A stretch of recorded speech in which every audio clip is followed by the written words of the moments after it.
جب حضرت be be مریم کچھ جوان ہوئیں تو ایسا ہوا کہ اللہ کریم کے حکم سے جبرائیل امین علیہ السلام آئے اور آ کر کے ان سے کہا کہ میں تمہیں ایک بیٹا دینے کے لیے آیا ہوں۔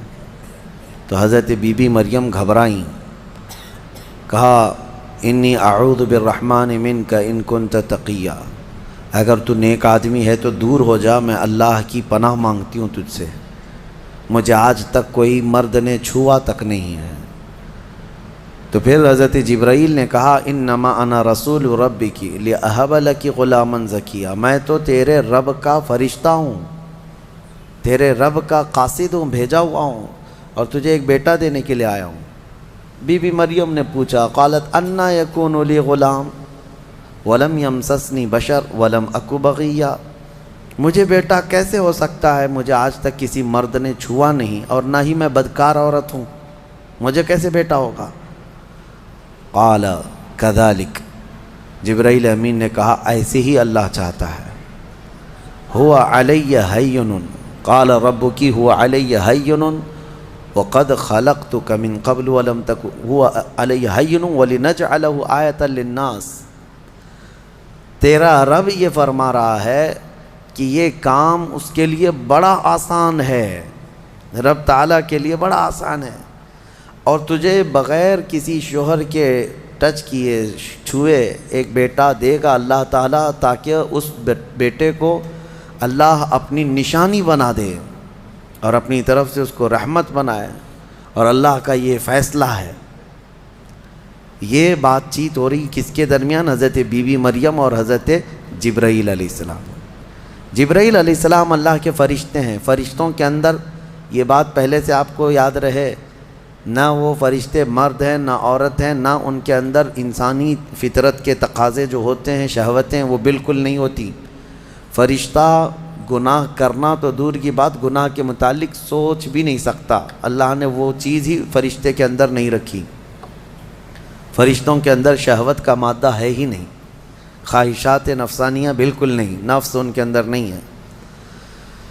جبرائیل امین علیہ السلام جب ان کا اور حضرت بی بی مریم کا جو یہ کنورسیشن ہے، اس کو قرآن پاک میں بیان فرمایا رب تعالیٰ نے۔ اب اس کے بعد اچانک ہوا یہ، فَحَمَلَتْهُ فَانْتَبَذَتْ بِهِ مَكَانًا قَصِيًّا، اچانک بی بی مریم حضرت جبرائیل امین کے پھونک مارنے سے حاملہ ہو گئی۔ صرف انہوں نے پھونک مارا، کون؟ جبرائیل امین علیہ السلام، پھونک مارا تو وہ حضرت بی بی مریم کیا ہوئیں؟ حاملہ ہو گئی۔ اور جیسی وہ حاملہ ہوئیں تو ان کو خوف ہوا کہ اب قوم کیا کہے گی، تو وہ ایک آبادی سے بہت دور چلی گئیں جہاں کوئی نہ دیکھتا ہو، اور وہ ایک گھنی باغیچے کے جو کھجوروں کے درخت وہاں پر تھے، اس باغیچے میں چلی گئیں۔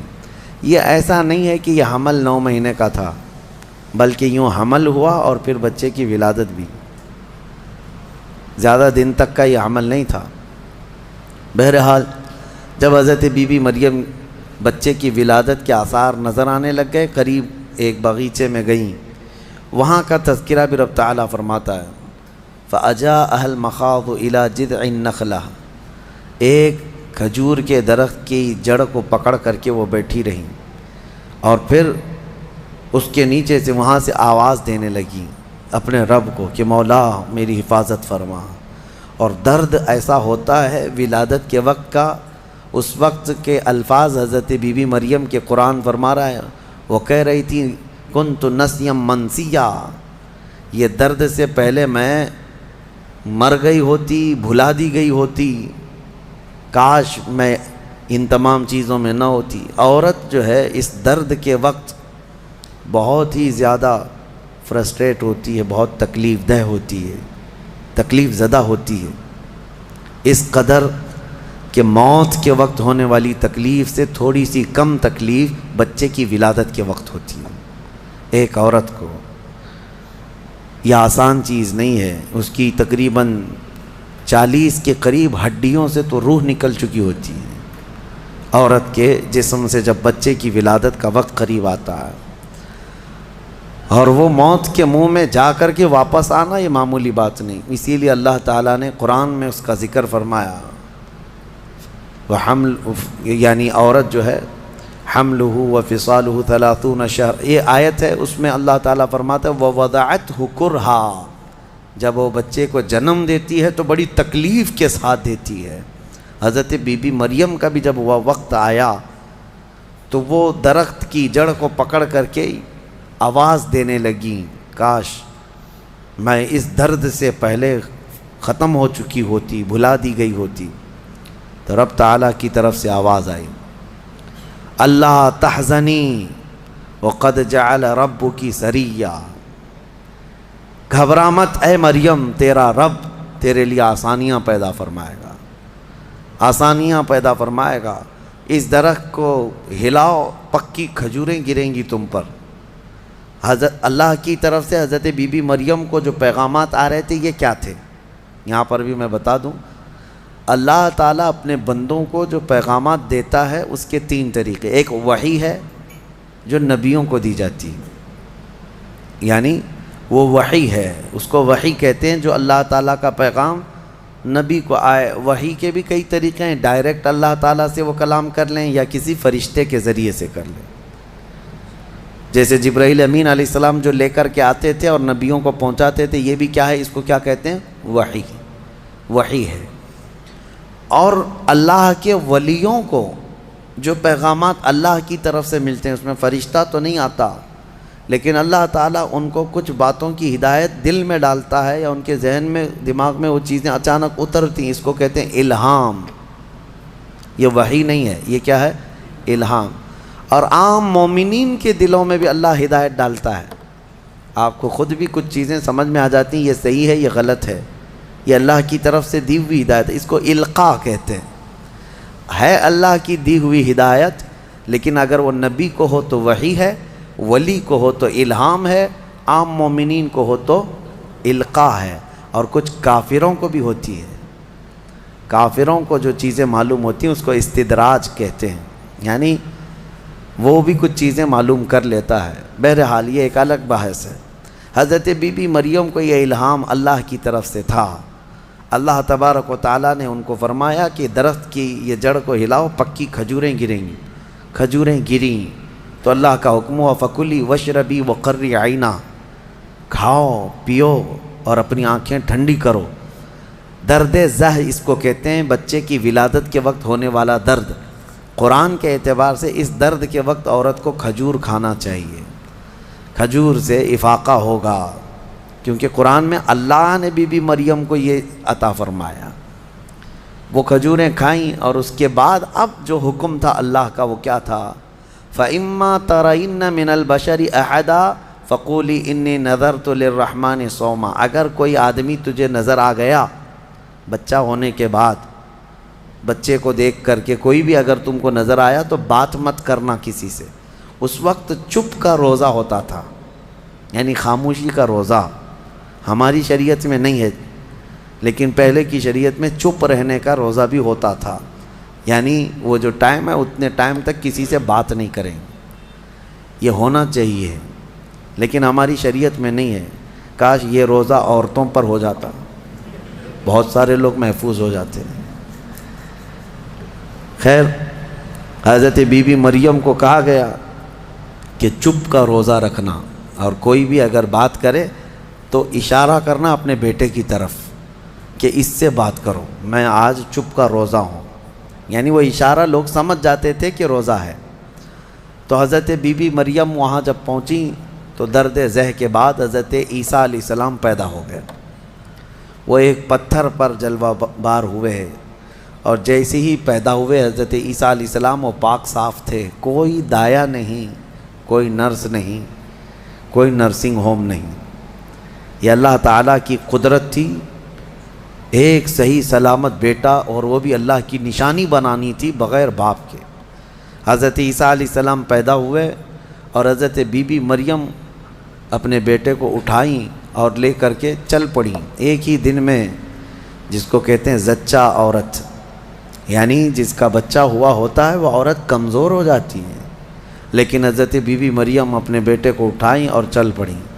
جیسے ہی وہ بستی کی طرف آنے لگی، ان کی گود میں بچہ تھا، لوگوں کی نظر پڑ گئی، کوئی ادھر ادھر چیمی گوئیاں شروع ہو گئیں، باتیں کانا پوسی، لوگ جمع ہوئے اور پوچھنے لگے یا اخت ہارون ما کان ابوک امرأ سوء وما کانت امک بغیہ، اے مریم تو تو بڑی پاک خاتون ہے، اخت ہارون کہا جاتا تھا پاک عورت کو، تو تو بالکل ہارون کی بہن کی طرح ہے، تو نے یہ کیسے کر لیا؟ نہ تیرا باپ بدماش تھا نہ تیری ماں بری تھی، یہ کہاں سے آ گیا تیرے اندر بچہ؟ فاشارت الیہ، بی بی مریم نے اپنے بیٹے کی طرف اشارہ کیا، اس سے بات کرو، میں آج چپ کا روزہ ہوں۔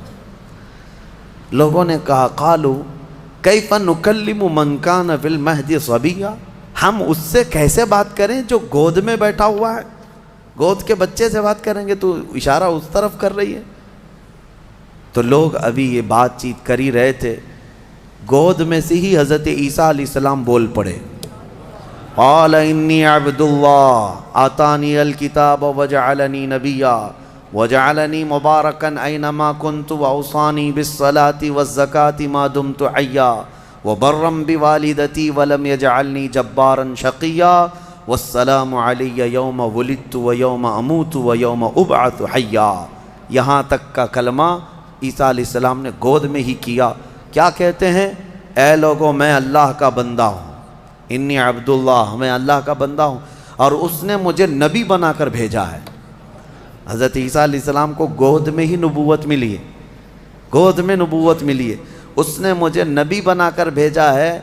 صرف نبی نہیں، وجعلنی مبارکہ، اور مجھے برکت والا بنا کر بھیجا ہے۔ اور پھر مجھے اللہ نے یہ حکم دیا ہے میں جہاں کہیں پر بھی رہوں نماز قائم کروں، زکوٰۃ دیتا رہوں، جب تک میں زندہ رہوں نماز قائم کرتا رہوں اور زکوٰۃ دیتا رہوں، ان کی امت کی اور ان کی شریعت کی جو نماز رہی۔ اور پھر اللہ نے مجھے حکم دیا ہے کہ میں میری ماں کا فرما بردار رہوں اور اس کا نافرمان نہ رہوں۔ اور پھر آخری والا جملہ تو بہت امپورٹنٹ ہے ہم سنیوں کے لیے، جو عیسیٰ علیہ السلام نے کیا۔ عیسیٰ علیہ السلام کی ولادت کا دن، جیسے کہ آج پوری دنیا میں کرسچن بھی مناتے ہیں 25 دسمبر کو، کرسمس جو مناتے ہیں، الگ الگ روایتیں واللہ عالم جو بھی ان کی پیدائش کا دن رہا، لیکن عیسیٰ علیہ السلام کا یہ جملہ بڑا امپورٹنٹ ہے۔ آخر میں اپنی گود میں انہوں نے کیا کہا؟ والسلام علی یوم ولدت ویوم اموت ویوم ابعث حیا، کہتے ہیں مجھ پر اللہ کی سلامتی ہو جس دن میں پیدا ہوا، جس دن میں پیدا ہوا، اور جس دن میں انتقال کروں گا، اور جس دن میں اٹھایا جاؤں گا، وہ سب ان سب دنوں پر اللہ کی سلامتی ہو۔ عیسیٰ علیہ السلام جس دن پیدا ہوئے وہ سلامتی والا دن ہے، تو 12 ربیع الاول کیوں نہ سلامتی والا دن؟ میرے آقا صلی اللہ علیہ وسلم جس دن پیدا ہوئے کیا وہ سلامتی والا دن نہیں ہے؟ اور ایک نبی خود اپنی ولادت کے دن سلام بھیج رہے ہیں، اور یہاں کروڑوں امتی اپنے نبی کے پیدائش کے دن سلامتی بھیجیں، تو یقیناً یہ قرآن کے حکم کے مطابق ہے۔ بہرحال یہاں تک بات ہوئی، اب چپ ہو جانا چاہیے۔ بچے کی زبان سے جب یہ باتیں سن لی، یہ معجزہ نہیں تو اور کیا ہے؟ اس کے بعد عیسیٰ علیہ السلام ایسا نہیں کہ گود میں ہی بولتے تھے، بس اتنا بولے اور خاموش ہو گئے۔ پھر جب بولنے کی عمر آئی بچوں کی، تب آپ پھر بولنے لگے۔ اب عیسیٰ علیہ السلام کے متعلق اب سنیے، جب آپ پھر جوان ہوئے اور عجیب و غریب باتیں، ظاہر سی بات ہے اللہ کے نبی ہر زمانے میں پاک لوگ ہوا کرتے ہیں، پاکیزہ لوگ، ان کی زبان میں اثر الگ۔ پھر اللہ تبارک و تعالیٰ نے آپ کو جب نبوت گود میں عطا کی تھی تو جوان ہوتے ہی آپ نے تبلیغ اپنے دین کی شروع فرمائی، لوگوں کو ایمان کی طرف بلائے، ایک خدا کی عبادت کی طرف، آخرت کی طرف لوگ آتے رہے اور آپ کی طرف متوجہ ہوتے رہے۔ یہ زمانہ یہودیوں کا ہے، بڑے ڈینجر لوگ ہیں ہر زمانے میں، یہ یہودی بڑے ڈینجر ہیں۔ یہ ظالم جو ہے معمولی نہیں ہے، کیوں ان کے اوپر اللہ نے قرآن میں لعنت فرمائی ہے؟ یوں ہی نہیں، یہ ان یہودیوں نے تقریباً 10,000 نبیوں کا قتل کیا ہے۔ ہاں، جیوز لوگوں کو آج برا لگتا ہے میری تقریروں کو کوٹ کر کے بہت سارے جگہ، اس وجہ سے تو میری تقریریں لے کر اسرائیل والے بیٹھے ہیں، مجھے ویزا نہیں دیتے، مجھے اس سے فرق نہیں پڑتا۔ ہمارے لیے جو اصلی ویزا ہے وہ مدینہ طیبہ کا ہے، جب تک وہ دروازہ کھلا ہے ہماری روح جسم میں باقی ہے۔ اور میرے آقا صلی اللہ تعالیٰ علیہ وسلم کے عنایت سے، ان کے کرم سے ہمیں اتنا یقین ہے کہ اگر جانے کی طاقت استطاعت کہیں کی بھی نہ ہو، اتنا یقین ضرور ہے میرے اعمال کا بدلہ تو جہنم ہی تھا، میں تو جاتا میرے سرکار نے جانے نہ دیا۔ جب وہ جائیں گے اپنے غلاموں کو ساتھ لے کر جنت میں جائیں گے انشاءاللہ۔ یہودیوں نے اس وقت بھی نبیوں کی دشمنی کی تھی، اب عیسیٰ علیہ السلام کے دشمن ہو گئے۔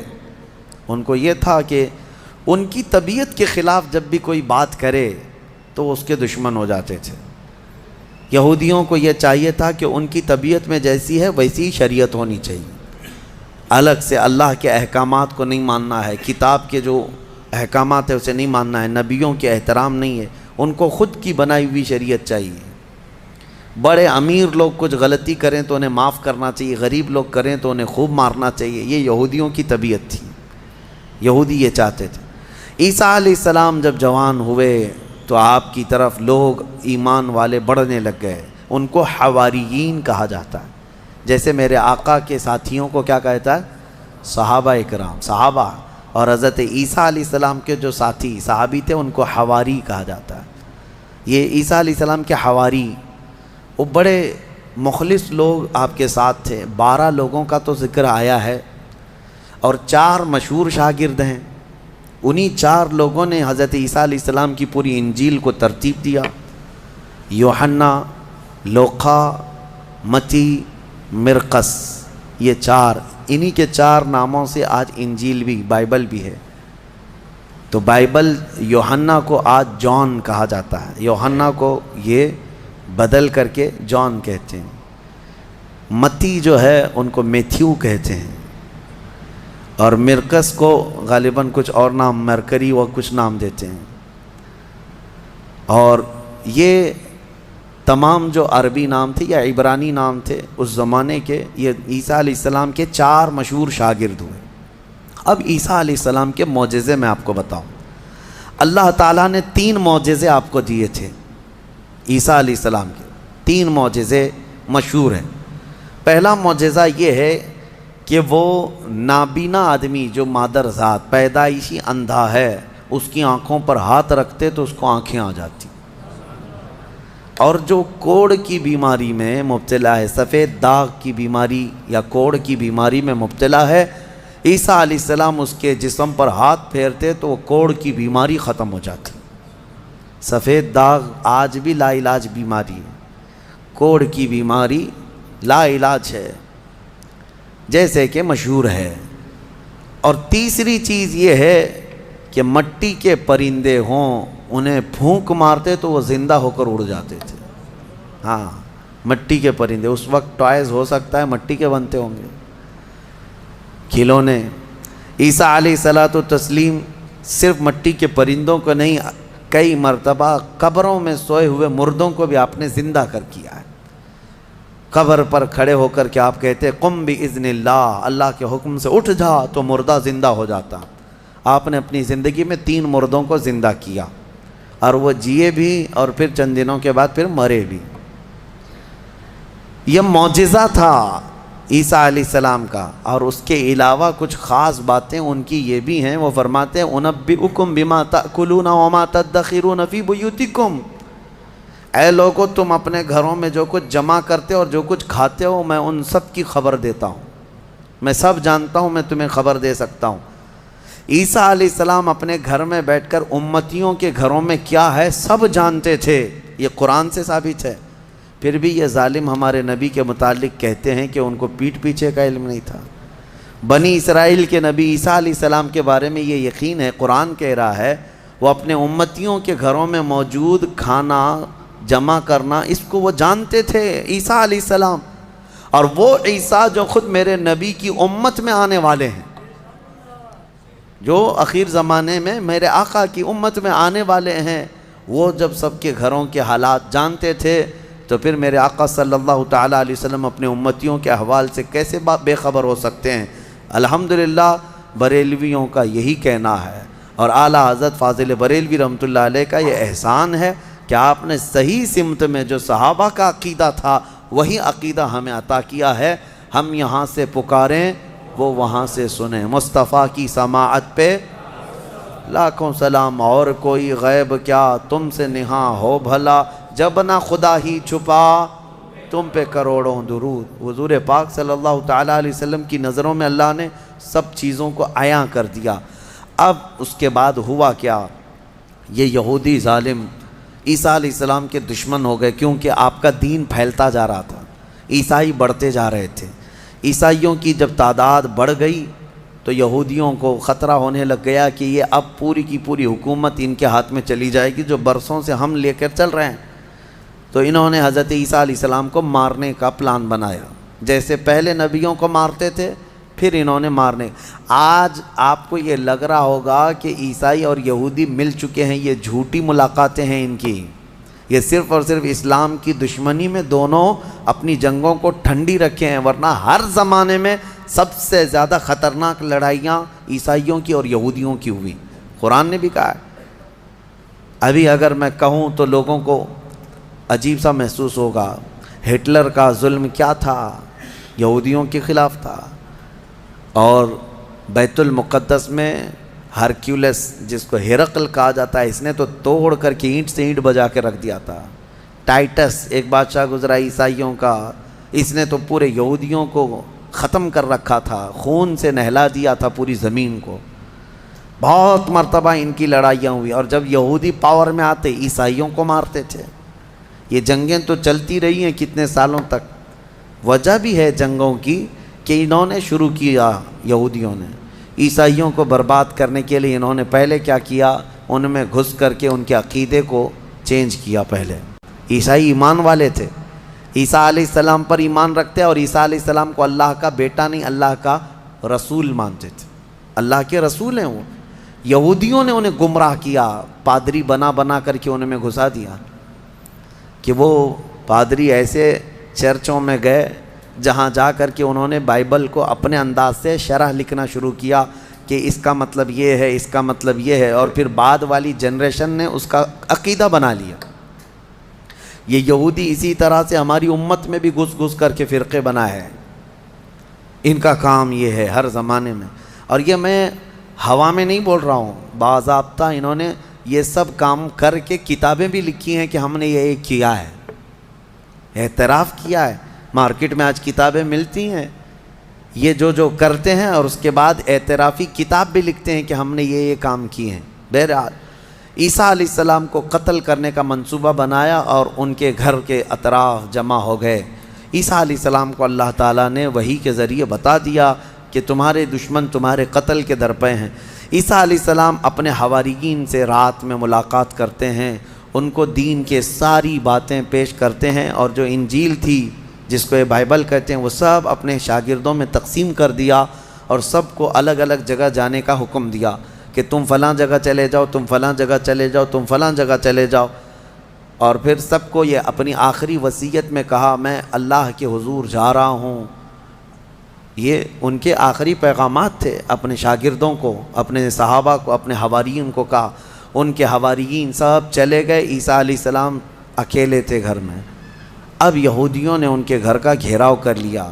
یہ قرآن سے جو بات ثابت ہے وہ میں بتا رہا ہوں، یہ آج تک عیسائیوں کو بھی ان کی کتابوں میں نہیں ملی بات، ان کو اس چیز کا علم نہیں ہے، لیکن قرآن میں ہے۔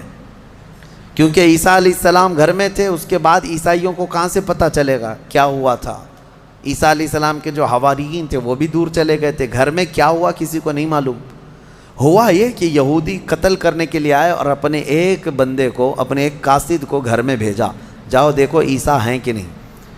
وہ اندر آیا دیکھنے کے لیے، عیسیٰ علیہ السلام تلاوت میں مشغول تھے۔ اسی وقت قرآن میں اللہ فرماتا ہے، ہم نے عیسیٰ علیہ السلام کو اللہ نے آسمانوں پر اٹھا لیا۔ عیسیٰ علیہ السلام کو آسمانوں پر اٹھا لیا گیا، اور جو اندر آیا تھا اس کو عیسیٰ علیہ السلام کی شکل دے دیا اللہ نے، اور وہ بھی پوری شکل نہیں، آدھی شکل، اوپر سے وہ عیسیٰ علیہ السلام کی شباہت کا دکھتا تھا۔ وہ اندر ڈھونڈ ہی رہا ہے، بہت لمبا ٹائم ہو گیا۔ یہودیوں نے دیکھا ہمارا بندہ اندر گیا، ابھی تک آیا نہیں۔ بہت دیر انتظار کرنے کے بعد جب وہ نہیں آیا باہر، تو سارے یہودی تلوار سوتے خود ہی گھس گئے اندر گھر کے اندر، اور جا کر کے دیکھا تو یہ شخص کھڑا تھا، عیسیٰ علیہ السلام کی شکل تھا، پکڑ کر کے لائے اسی کو کہ عیسیٰ مل گیا، عیسیٰ مل گیا۔ وہ جوش میں تھے، لا کر کے سولی پر چڑھا دیا اپنے ہی بندے کو، اس کو سولی پر سلیب پر چڑھا دیا اور قتل کر دیا۔ وہ پھانسی پر بیچارہ چڑھ گیا۔ اس کے بعد ان کی دماغ میں یہ بات آئی، اب کھوپڑی کھلی کہ ہمارا بندہ کہاں گیا، جس کو ہم نے گھر میں چیک کرنے کے لیے بھیجا تھا وہ کہاں گیا؟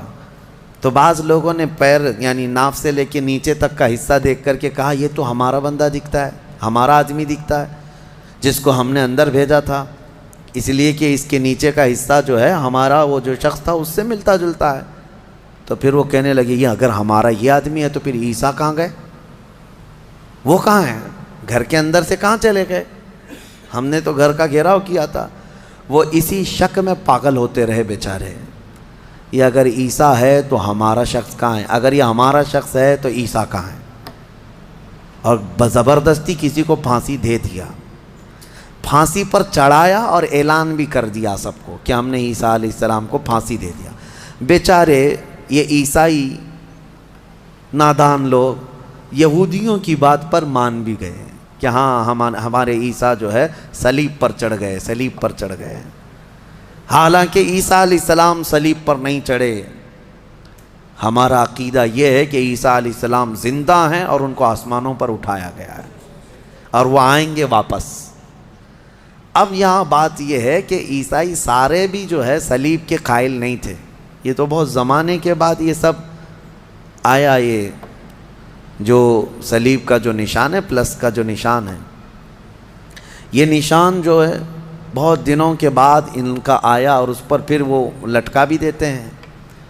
عیسائیوں میں بھی الگ الگ فرقے ہوئے، آرتھوڈکس ہے، کیتھولک ہے، اور پھر کئی فرقے ایسے ہیں جن میں پرانے زمانے کے عقائد پر وہ لوگ قائم رہے کہ اللہ کے وہ نبی ہیں، بیٹا نہیں ہے۔ بہرحال ان میں فرقے پیدا کرنے والے یہودی ہیں۔ اب میں یہاں پر ایک بات کہہ کر اپنی گفتگو کو سمیٹتا ہوں کہ یہ واقعہ ہو کر 550 سال گزر گئے تھے، عیسائی یہودی لڑتے تھے، مرتے تھے۔ 570 سال گزر گئے عیسیٰ علیہ السلام کے آسمانوں پر اٹھائے جانے کے بعد، تب مکہ مکرمہ میں محمد الرسول اللہ تشریف لائے، میرے آقا تشریف لائے، اور پھر جب آپ نے نبوت کا اعلان فرمایا اور قرآن اترنے لگا تو اللہ نے قرآن کی آیتوں میں 550 سال سے جو مسئلہ لٹیگیشن کا شکار تھا، کیوں سمجھ لیں جو پراپرٹی کسی کے حل میں نہیں ہوتی ہے، اس طرح کا مسئلہ تھا کہ کوئی حل نہیں کر پاتا کہ آخر ہوا کیا تھا۔ یہ اسلام کا احسان ہے یہ عیسائیوں پر بھی کہ قرآن نے بتایا کہ عیسیٰ علیہ السلام صلیب پر نہیں گئے بلکہ آسمانوں پر اٹھائے گئے۔ اور دوسری بات، عیسائیوں پر ایک بڑا احسان قرآن کا یہ بھی ہے کہ یہودی ہمیشہ بی بی مریم کو گالیاں دیتے رہے، یہودی ہمیشہ الزام لگاتے رہے کہ مریم کے ہاں بغیر باپ کے بیٹا پیدا ہو گیا، غلط عورت تھی، نعوذ باللہ معاذ اللہ۔ یہودی گالیاں دیتے رہے اور عیسائی صفائی دیتے رہے، لیکن یہ احسان ہے قرآن کا ان پر بھی کہ بی بی مریم کے ساتھ کیا ہوا تھا، یہ پوری تفصیل اللہ نے قرآن میں بتائی۔ عیسائیوں کو تو یہ چاہیے کہ قرآن کا احسان ہمیشہ ماننا چاہیے، بی بی مریم کی طہارت قرآن نے بتائی ہے۔